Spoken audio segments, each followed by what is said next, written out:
Good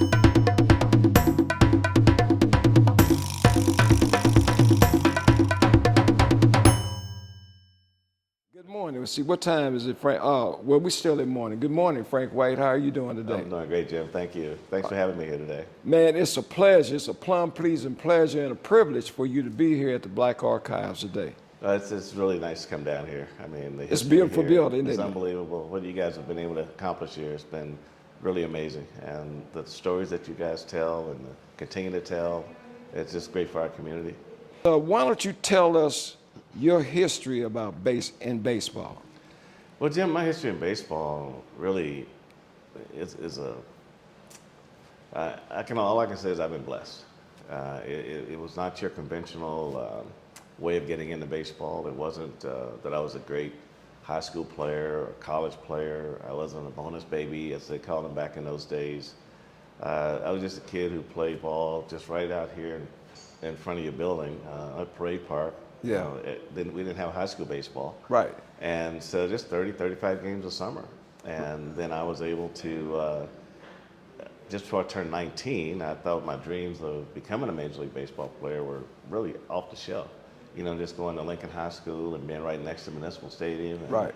And watching games from the high school bleachers and living just 3 blocks from Satchel Paige and going to school with a couple of Satchel Paige's kids at Lincoln High School. I just really felt like baseball was what I wanted to do. And I enjoyed football in high school and basketball in high school, but baseball was what I think our family first love was baseball. And my dad was a semi-pro player, and we listened to A's games on radio and Cardinal games on the radio. And then one day I heard about these tryouts that the Royals were having for what they call the Royals Baseball Academy.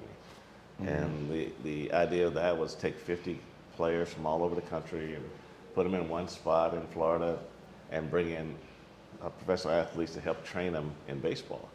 And so I was playing. My last amateur coach was Hilton Smith, the former Negro League pitcher, Right. Hall of Famer. Right. And he just said, you know, you need to go try out for this team. And so I went down to Municipal Stadium. I tried out and was one of the 8 players out of 300 players that were there that day that they took to this training camp. And that's really how I got my career started in baseball. You were like one in a million. Well, I definitely one in a million. I'm Yes. telling you, boy, Yes. that song is really true. One in a million.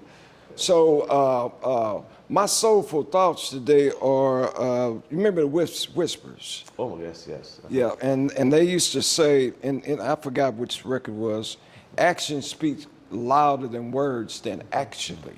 All the time, all the time. All the time, man. Now tell us about your family. My family, we moved to Kansas City from Greenville, Mississippi. Okay. In the early 50s. I was born in 50, and I think we came to Kansas City when I was in the 2nd grade. It was at migration from the South.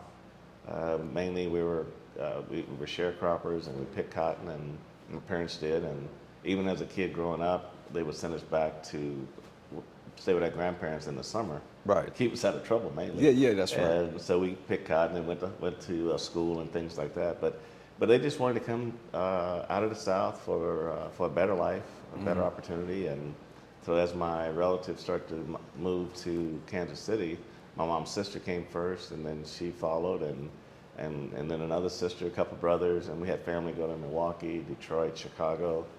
So it was just that great migration out of the South to the North for mainly just have a better quality of life.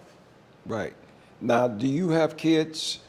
I have 4 biological kids. I have two sons, 2 daughters, and I also have 4 stepsons. Okay, good. And they all here in Kansas City? No, my youngest daughter, she teaches school in Fort Worth. She went to Texas Christian University, and I had another son at Texas Christian. My oldest son is a KU grad, and my daughter was a Rockhurst College grad.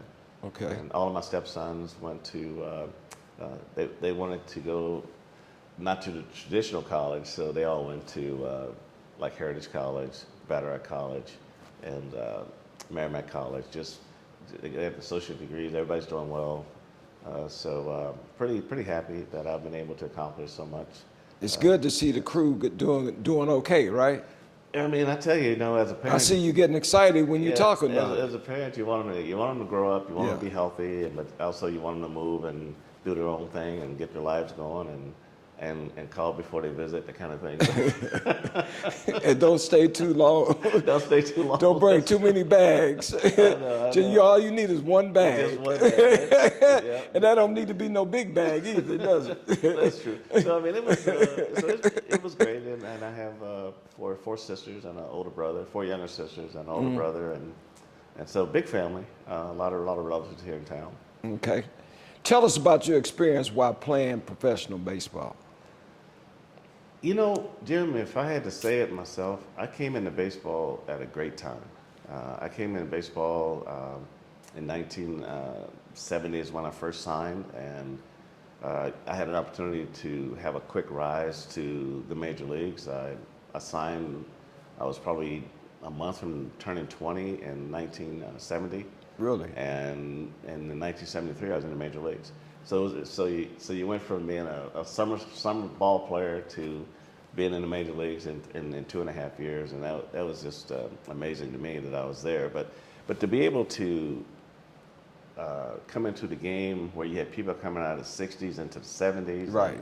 and guys that you had just idolized, like the Bob Gibsons and Willie Mays, the Cepedas, the Clemente, and all those guys. Just being able to play against those guys in spring training and watch them play the game the way it should be played and the way they went about their business.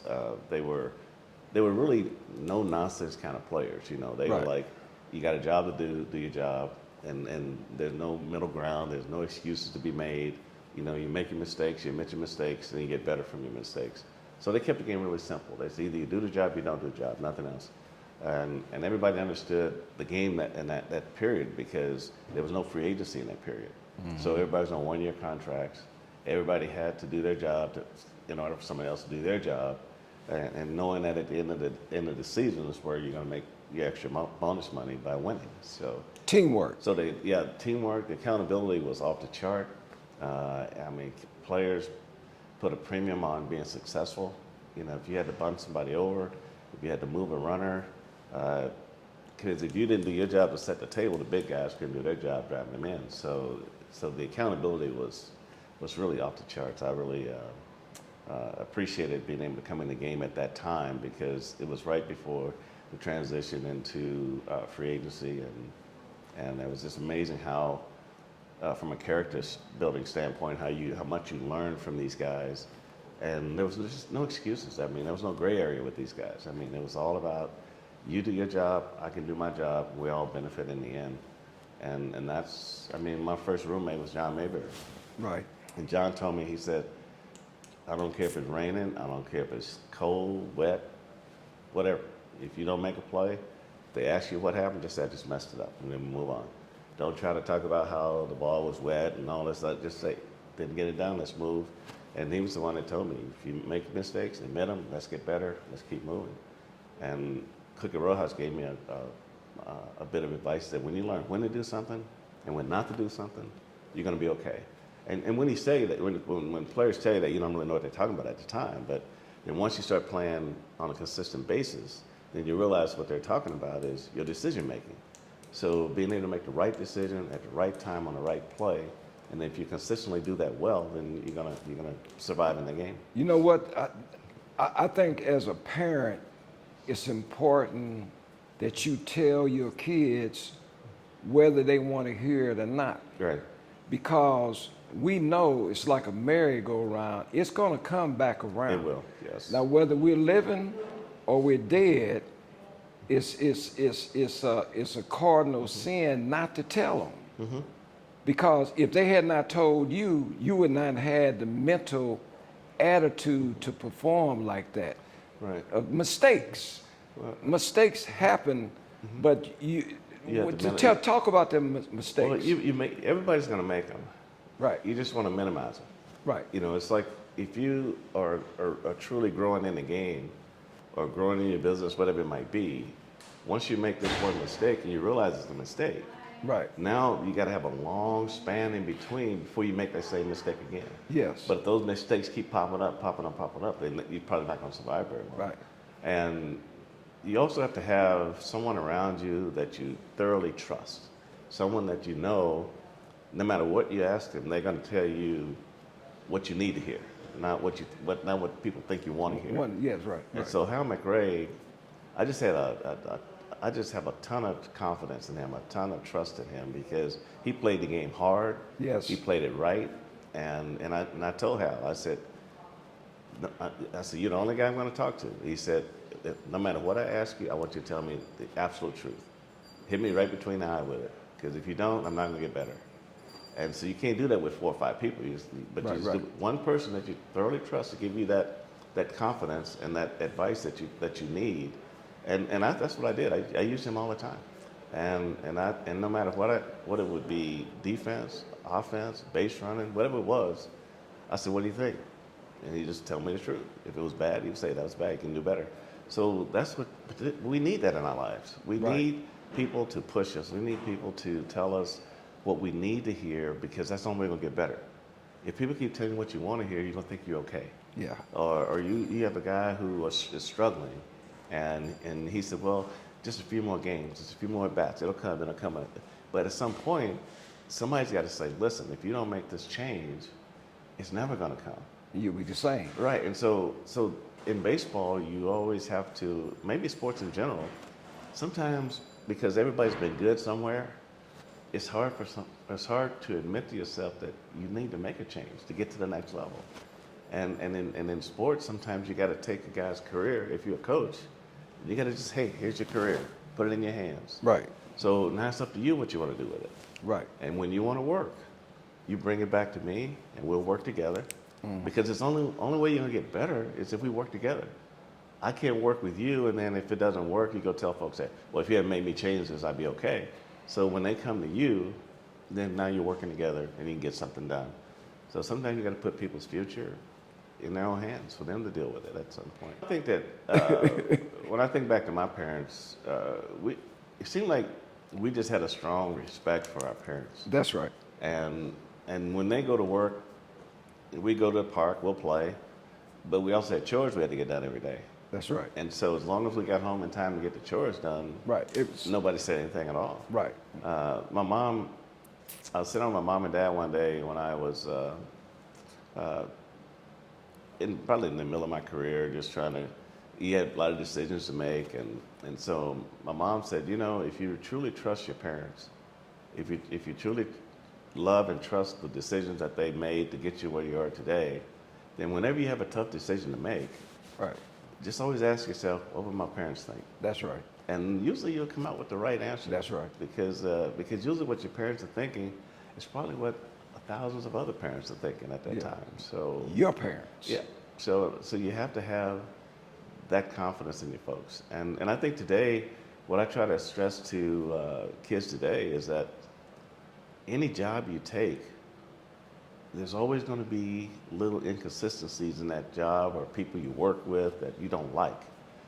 But you can't quit. You have to fight through things in life. You can't just say, well, I'm going to stay at home till I get my life together or whatever. You got to fight through these things. If it's truly something you love, truly something you want to do, you got to fight through it. And I think that when you adopt that attitude of competing, and I know with me, a lot of people say, well, you're a nice guy, and I played 18 years in baseball, Jim. I never got kicked out of a ball game in 18 years.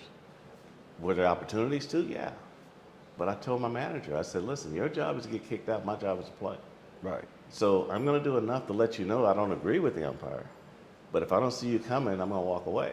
Because my value is not in the dugout and not in the clubhouse. My value is on the field. Right. Because I feel like I'm better than the guy that you're going to put in behind me. So I think these are the things that people look at. And maybe another player would say, well, you didn't care enough. You didn't get emotional enough. You didn't get excited enough. No, this is because players get kicked out of games for a ton of reasons. Some because they had a tough night the night before. Right. Some because it's Sunday morning, it's 95 degrees, they don't want to be out there. Right. It's a lot of things. It's a lot of things that put people over the top. But I've always been a guy that had great self-control. I've always been able to sit back and analyze the situation and come up with a plan.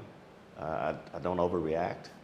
And I think these are the things that have gotten me to this point today. These are things that's allowed me to make adjustments everywhere along the way that I've had to make adjustments. Mm-hmm. Not whether it be going to baseball for the first time, whether it be managing in the minor leagues for the first time, coaching at the major league level for the first time, doing television, being a television analyst for the first time, because I've been able to make that adjustment. Mm-hmm. And I know that when I was in the baseball academy and Mr. Kaufman sent us to junior college every day, and he had one class that he really stressed that we need to take, and that's public speaking. And he said, you're going to be doing a lot of interviews and so forth. And you want to be able to sound intelligent on interviews. And so I took that to heart. And so I really practiced hard on speaking without saying the you-knows and whatever. Yeah. And I think that's really helped me a lot in being able to make the transition to these different things. So, but you go from playing to coaching to managing to television and now politics. And to be able to be where I am today, I got to think I'm probably the most blessed guy in Kansas City. You one in a million. Yes. You one in a million. Documentation is better than a presentation. And I mean, it's just so refreshing to hear you talk about your experience, because it worked then and it worked now. Yes. You know what I mean? Those core values of don't quit, you know. I think that one of the things that a lot of people are lacking today is commitment. Yeah. Once you commit to something, Right. then you have to.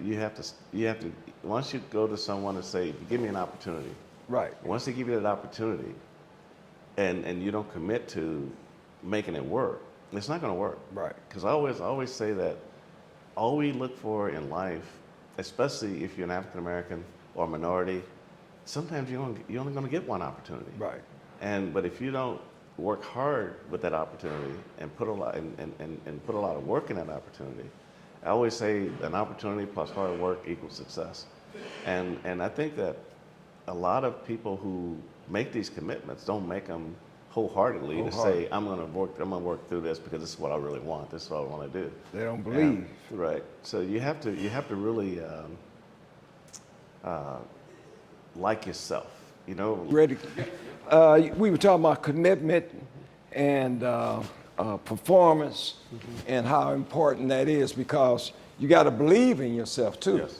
And you can't let fear and all that other kind of stuff where you end up don't liking yourself. Well, you know, we all have our fears. Oh yeah. You know, I think we all have them regardless of what we do. Right. I think that you have to control them. And you got to use fear to make you better.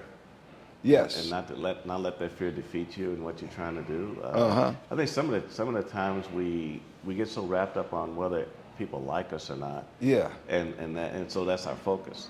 When your job performance and what you're trying to let your accomplishments tell a story, because the person that you're trying to get to like you might not have the same goals and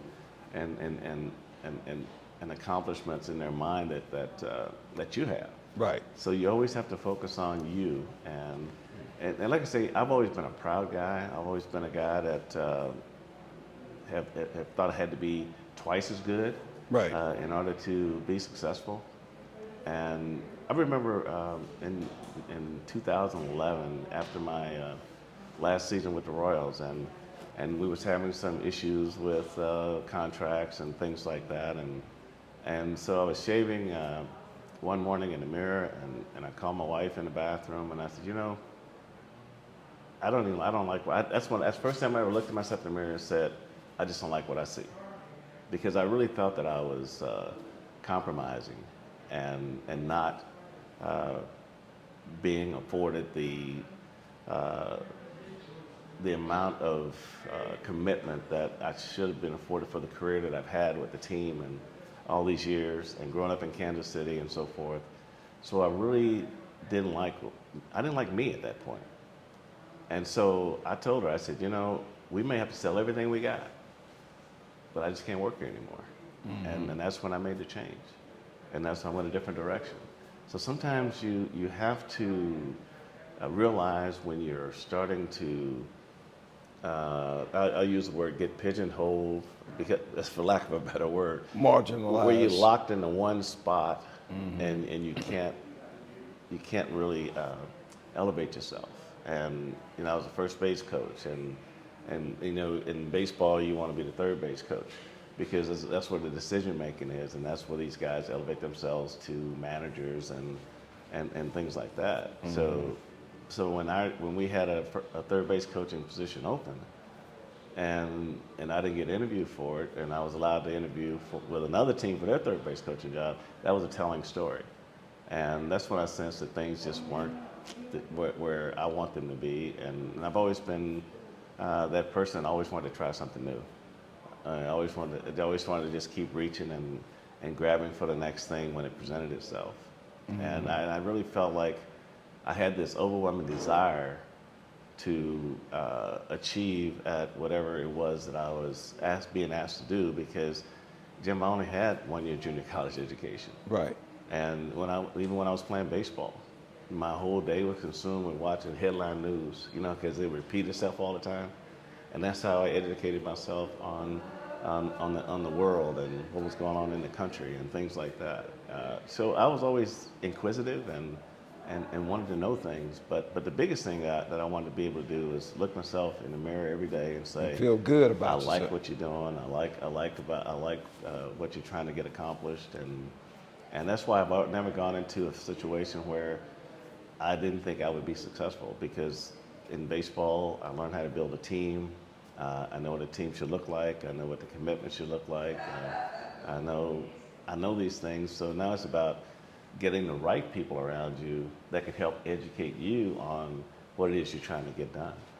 And so building your team is key. You don't have to know everything, but you have to have people around you that can bring you up to speed and educate you on this as you go along the journey. I heard this story. Remember when we started, I said facts tells and stories sells. Man, it was like that from the beginning. It'd be like that to the end. You don't have to know everything. You don't. You just got to be willing to listen. Yep. And take advantage of what's out there to be successful. Now, how many Golden Gloves did you? Tell us about these Golden Gloves. I think you are the Golden Glove junkie. No, not quite the junkie, but there's some here more. Yeah, you lit up when I talk about them Golden Gloves. That's hard work. Well, it was. When I was and a costume. my first 3 years with the Royals, I was a utility player, waiting for an opportunity to play every day. And you look around the league and you see and then the Gold Glove really says that you're the best defensive player at your position for that year. The best. The best. That's right. And I like that. The best. So you look for opportunities. Yes. And so when Cookie decided he was going to retire after the '76 season, then I figured, okay, this is going to be my opportunity to play every day. It was '77. But at the same time, '77 was the first year of free agency in baseball. So Bobby Grich was the perennial Gold Glove winner for the Baltimore Orioles at that time. So he was drafted by the California Angels during free agency, and he went from second base to shortstop. And so when they made that switch, then I said, okay, this is my opportunity to go after a Gold Glove at second base. And so that was my first year playing every day. I think I made 7 errors. I made my first Gold Glove, and that was the first of 6 in a row. So it's just one of those things where you just... Now tell us, how many Golden Gloves do you have? 8 total. But. Got 8 Golden Gloves. 1 in a million. Right. From Kansas City, Missouri, Lincoln High School, 8 Golden Gloves. Right, and I had opportunity. I had opportunity to be the first second baseman and win 9. And I had a great year. I had made 4 errors that year. And what was really kind of ironic was 4 thrown errors to 4 different first basemen, which is kind of weird. But I never missed a ball the whole year. And so they gave the Gold Glove to someone who made 17 errors. But that would have made me the first second baseman to win 9 Gold Gloves at that time. He made 17 errors? Yes. And they gave it to him? Yep. Oh, they felt sorry for him. There's a whole lot of stuff going on there. What was going on there? Yeah, we know, we understand. It's like a friend of mine, they gave her a challenge in a store on the plazas. So whoever's the #1 salesman gets all these little perks and stuff. So then when it came time to give it to them, they said, well, we gave it to somebody else who needed it more than you. You know what I mean? Like, and she won, hands up, you know, like 17 errors and no errors. I mean, okay. Well, you brought that up. I know in 2006, you know, I was managing AA baseball for the Royals, and I had all the top draft choices on my team. I had Alex Gordon and Billy Butler and Zach Greinke. Really? And Hoshaver, all those guys. And we won the championship. And in our division, we lost in the league championship by 1 game. But in the following year, we went to spring training. They had our minor league awards. They gave it to a coach in A-ball who didn't have. He said, "Well, you had the best team." So that's like, so your accomplishments sometimes don't mean nothing. Right. And so I think that was one of the. I mean, people you think believe in you because you build so much goodwill over your lifetime. Right. And I went 31 years in baseball and never had a bad complaint, a bad letter, nothing. Whether it be as a coach, as a player, as a TV analyst, nothing. But then I put on the political hat, and all of a sudden, there's pictures in the Star of me being corrupt. You know, right. Yeah. So these are the things that you fight when people don't have confidence in you to do a job. Right. And when I saw that the Star was ready to paint me as a corrupt individual. Right. And then I said, you know, I can't fight that. You know, all I can do is put my head down and keep working. Just keep build my team and keep working. Yeah, you don't fight the paper. Right. And then but people, you always have to hold on to something. And I said, well, to get through this, the people that knew me, that trusted me, that know that I'm an honest guy, they said, if I don't hear you say it, I don't believe it. Right. So keep working. Right. And so that's all I need to hear. Right. And so those are the things that you have to fight through. I mean, I could have easily quit. I could have easily say, I can't, I don't deal with this. I don't need this. But you know, it was an opportunity to make change. Right. And so I was willing to take the hits. And well, you took a hit. and so, but you walk away. What do you do? Yeah. Do you take a hit and walk away? Yeah. Or do you take a hit and keep going? Right. So it's easy to take a hit and walk away to say, hey, ran him out of here. Yeah. But if you take a hit and keep going and go through that wall and get something accomplished. Or complain the ball was wet. Yeah. It was snowing outside. and it goes all the way back to what we said earlier. That's right. You got to feel good about you. That's right. So if I take those insinuations and I leave my position, that's with me forever. And everywhere I go, people don't say, yeah, he got ran out of office because of all these things that they were saying.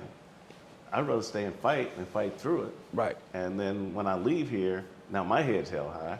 Right. Because I didn't listen to all the rhetoric. And because when you're in politics, it's all about name recognition. Right. If you got it, then the other ones are trying to tear it down. That's right. Is they're trying to put a chink in your armor somewhere. And so you trying to show them that I'm not here just because I'm a baseball player. I'm not here just because my name is Frank White. I'm here because I have an opportunity to serve my community. I have an opportunity to make my community safer, healthier. And I've always been about the quality of life of people who live especially the east side of Truce, because I grew up there. Right. And I've always wondered, well, why can't this happen? Why can't that happen? And how are you going to find out unless you get in there and see? And I mean, the east side of Truce in 1968 was jumping. Right, that's right. We had everything. That's right. We didn't need to go nowhere. Right. I mean, St. Joe Hospital was at 33rd and Prospect. We had drugstores, we had hardware stores, we had anything. Grocery stores. Yeah, had movie theaters. But after the riots in 68, a lot of that got burned down. Right. So people didn't rebuild. And here we are, 2021, and we're still talking about what can we do east of Truce? Right. You know what I mean? That's almost, that's 60 years. We getting old. Yeah. But time stood still on the east side. Right. But it kept growing everywhere else. Right. So it takes an investment in a community to make a community better. Like Powell used to say all the time, ghetto or gold mine, the choice is yours. You got to make that choice. Let me ask you this. There is a verse in the Bible that I learned after my son died in 2011. and I want you to respond to it, is Proverbs 4:23, and it says, keep all diligence in thy heart, because that's where the issues of life lie. So how important is spirituality in your life and in your professional career? You know, I wouldn't say I'm the most religious person in Well, the neither world. am I. Neither am I. But Honesty. But I think that I believe in God. I believe in doing the right thing. I believe in commitment. I believe in helping thy neighbor. Because when I was a kid, I was that neighbor that would go to our seniors' houses and rake their leaves Right. and shovel their snow. And if I'm on the way to the grocery store, was 2 blocks away, we'd knock on the door, see if they need anything. If they were at the store, you help them bring it home. So I've always been that kind of guy who looked out for thy neighbor. But Hebrews 12, chapter 1. I like that saying, because I say it pretty much every day when I go out the door. Before I go out the door, it says, "Let us throw off everything that hinders, and all the sins that attaches itself to that, and let us run the race that we've been presented with perseverance." And so I just think that we. And that's have, Hebrews what? Hebrews 12, chapter 1. Let us throw off everything that hinders and the sin that so easily entangles, and let us run our race with perseverance. So I think that is. I've always been a guy who likes to persevere, and because like I say, in the end, if you don't give it a good effort, if you don't try, then it just doesn't feel good. Right. And I think that you have a lot of people who are afraid to push through things. You know, it's easy to sit on the sideline. It's easy to criticize, but you got to get in the game. Condemn. I mean, just like in baseball, we always had a saying in baseball that said, there are guys who just want to. There's guys that want to play ball, and there's guys that just want to wear the uniform. So there's a difference. So you have to be able to put yourself in a position where you want to win. You know, sometimes you fall a little short, but you want to win. You want to win. That's your attitude. You want to win. Right. And when you're presented with challenges, you can't back up from those challenges. You have to meet those challenges head on. And it's like when you're hitting a baseball, when you're a young kid hitting a baseball, as soon as you feel the bat hit the ball, you stop. And because you feel successful, you didn't strike out. Right. But then you realize that the ball needs to go back the other way. Right. So you got to not only meet the ball at a certain point, but you got to push through the ball to get it further down the road. Right. And I look at life that way. I think you just can't let the wall stop you. You got to figure out a way to get through the wall and keep going. Man, that is so important, man. I mean, that needs to be spoken more in our community, because, you know, you got to follow all the way through, and knowing that you can be a winner like everybody else. It's like in junior golf, or Deion Sanders down there in Mississippi. Great example. And he said, listen, when you play football, everybody plays it on either turf or grass. Right. It's the same God's given created material or the natural. You know, it might be a little bit more prettier and everything, but it's still you on the ground, right? You're on the ground. So ain't nobody no better than we are. You know what I mean? We make other people better instead of making ourselves better. You see what I'm saying? In our mind, because we get into a defeatist mode. Give me your most memorable experience. Oh my God. I know. I mean, you know, 7 Golden Gloves and all that good stuff. It makes you. I know you had. I think if you accomplished it and put it all in one little ball there, I would say that winning a World Series would probably be my biggest accomplishment, because that's why you play sports. You know, that's why you put the uniform on, and that's why you go out there every day to compete, is to be a winner. So that would be an overall achievement. But I think if you want to just bring it down to details, then getting signed by the Royals, getting your first call to come to the major leagues, and being able to play in your hometown your whole career, where your folks and your friends can see you play. I think those are all important too. Right. Okay, so we're gonna do a real flash through. Okay, then. We got some good editing, right? Yeah. He's the best. Okay, then, Mr. K. Very community minded. Loved to win. He did everything he could to bring a winner to Kansas City. He didn't let the fact that we had a low payroll stop us from competing. I just thought he was just great for Kansas City at the time that he bought the team. Very, very forward-thinking. He was the reason he started the baseball academy, because he wanted to come up with another way to find players other than going through the draft. And so I think that he was before his time. He brought in visualization into the game. That's right. Working with your hand-eye coordination. He was just a great innovator, a great salesman. Right. Mm-hmm. Visualization, actualization. Yeah, visualization was one of those things. That's powerful. That visualization, concentration. We did that a lot in the academy. I mean, there was one experiment we did where we took 5 or 6 players and put them in a dark room, and took 5 or 6 players and left them on the basketball court. So the guys on the court were shooting free throws, shooting them live. The guys in the dark room, you're sitting there with your eyes closed and you're visualizing yourself shooting free throws. You're visualizing how many dribbles you're going to have. You're visualizing the release. You're visualizing the ball going through the air. You're visualizing the ball going through the hoop. And you just kept doing that over and over and over again. Then when they brought us all together on the court to shoot free throws, the guys who were doing the visualization made more free throws than the guys who were actually practicing shooting free throws. Right, that's right. Because even though you're shooting free throws, your concentration is not as detailed, and that's right, as the guys who were in the dark room visualizing. Right. So I was able to be able to separate my body where I can do it. We doing jumping jacks, so you can do 3 different movements at one time. It was just that intense. And it was fun. It was a lot of fun. Yeah. I'm a meditator. I'm a transcendental meditator. So I understand that, Yes. and I'm glad that you put that out there. What about? Did you ever go to a Negro League game? I did. I saw the Indianapolis Clowns play once.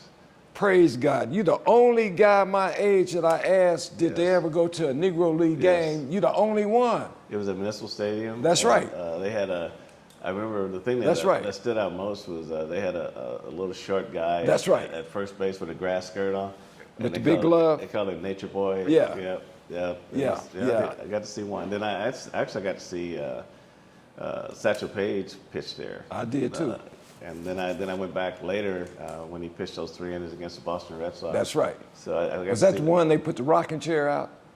It could be, because I was watching from the bleachers at Lincoln High School, Yeah. so I didn't get to go inside the stadium. But, Yeah. Now Satchel was a great guy. I mean, when I was in AAA in 1973, and he was the pitching coach in Tulsa for the Cardinals, and before the game he'd be in the bullpen. That's when he had a rocket chair in the bullpen. Yeah. And he'd be working with the pitchers and the thing. That's where I really got to sit and talk to him for a little bit. So Right. I had the chance to. We were much tighter community back then. You could see who's who just at any time. What about the politics? Do you think you'll stay in politics? I plan to run again next year for another 4-year term. It'll probably be my last term. It'll put me at 75, 76 when I'm done. And it'll be time to focus on mama and grandkids and great-grandkids and just having some other kind of fun without... and doing something for yourself. Without being scrutinized and things like that. I can just be me and do some things I like to do. Right. Frank, it's been a pleasure for you to be with us this morning. And is there any closing comments that you would like to make? You know, Jeremiah, thank you again for having me here. I think the Black Archives is just a treasure here in Kansas City, and your documentary on black golf in Kansas City, I think it's going to be a wonderful. I can't wait for that to be available to see. But I think the thing that I would just like to leave with people is that you always have to have confidence in you, regardless of what people say about you. You always have to know the road you want to go. You don't always want to take the road less traveled. You want to take the road that you want to take, that you want to achieve at, and don't let anybody steal your dreams. And I tell people, when people say, "Well, I don't want to work at McDonald's," and I said, "Well, you know, maybe they're working at McDonald's for a reason. Maybe he's working at McDonald's because he wants to own a McDonald's." Right. And so don't let anybody steal your dreams, because we're good at that. We're good at telling people you don't need dream to do stealers. this. You don't need to do that. Right. So you need to have people that you associate with, that are going to continue to push you, that are not afraid to tell you the truth and what you need to hear to get better. But in the big scheme of things, and you said it earlier in the interview, you got to be willing to listen.